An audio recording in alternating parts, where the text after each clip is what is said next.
So I just wanted to share with you the evolution of our autumn playground, which is the courtyard. I spend a great deal of time at home. I'm not sure when I became such a homebody. I haven't always been by any means. I've always liked to go out and party and dance.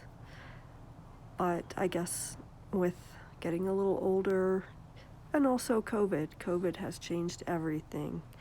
Today's Friday, exactly 1 week from the onset of my symptoms, and I'm kind of just waiting to see how long it's going to take to get well. But I wanted to share the beautiful courtyard with you, and I think I'm going to do a little research into COVID recovery and exercise. So I have periods during the day when I feel some energy, and I'm wondering if a little bit of light exercise might be beneficial. So I'm going to look into that, and I'll share that with you. For now, I'm just having my morning ritual of coffee and water and self-care, sitting in the sunlight for even just a few minutes to get UV light in my retina, and just presence, mindfulness, gratitude, and a little bit of candlelight, a lot of sunlight. Look at those beautiful leaves. It's literally on fire. It's so gorgeous, and I'm so grateful. And I welcome you here with me to enjoy this.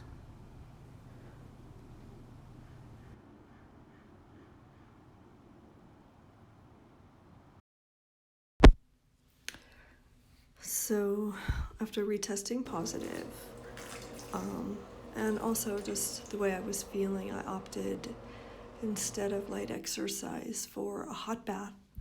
And I did look up some trials on the CDC website and also PubMed.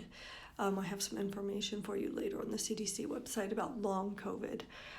But between what I found, and I'll link the sources, the source citations in the description. It seems like a couple of these that I looked at were from 21 and 22, and that was kind of before they started making associations between long COVID and CSF, chronic fatigue syndrome. So I also looked up some YouTubers who are physical therapists, and they seem to recommend, and that's what I was pointing out in one of the articles, is a graded reintroduction to exercise if you're feeling up to it. So I kind of just went back to bed on Saturday after my hot bath. I felt pretty good but pretty nauseous. But then today, Sunday, I thought, well, I'm going to take the advice of some of the physical therapists who've been working with long COVID sufferers and COVID recovery athletes, or athletes in recovery from COVID, and do what they call activities of daily living. And this is, in exercise science, kind of just what we refer to as gardening, housework, walking, hiking, but gently. And then kind of seeing how it all goes, that you don't have a rebound effect of symptoms and fatigue. So the sun was so bright and warm today. It was so gorgeous. So I put on a sundress, keeping in mind what Dr. Robert Sapolsky says about our skin just being a large endocrine organ that functions best when exposed maximally to UV, and did some stuff that I needed to do to my garden. I'm kind of trimming it down. My pumpkins haven't really done what I hoped this year, but that's okay, because it really is about the process for me. I'm not relying on this for an income or anything of the sort. So I'm just kind of cleaning up my garden and preparing for winter, enjoying the warm sunlight and UV, getting that in my eyes and on my skin, and just taking in the beauty of autumn.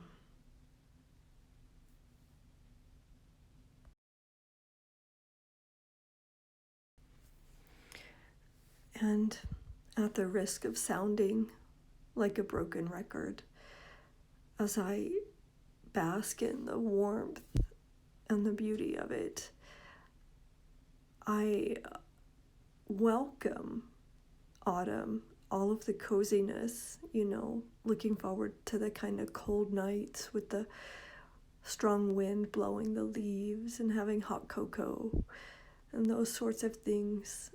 I do fear winter. I enjoy winter until about New Year's, and then I'm ready for spring again. So, yeah, I'm just taking it in and enjoying this unseasonably warm October, but also kind of longing for just a little bit of a few more crisp days. But then I know how I'll be longing for spring as soon as it's cold. I have a real tough time in the cold. What about you? Tell me, what's your favorite season and how do you get through winter?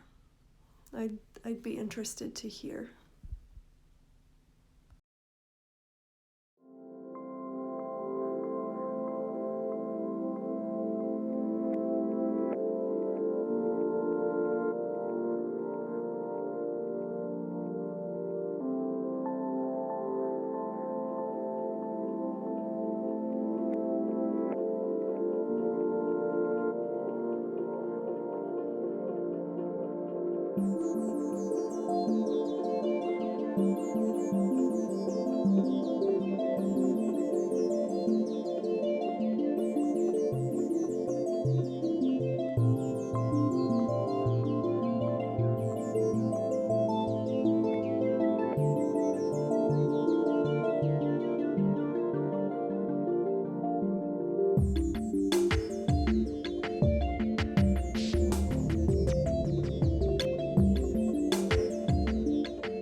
For any questions regarding long COVID or long hauler syndrome, I encourage you to check out the CDC website, cdc.gov/COVID. There's a host of information, and you can also talk with your physician. I encourage all of you to please stay safe and practice the 7 sacraments. Hail and blessed be.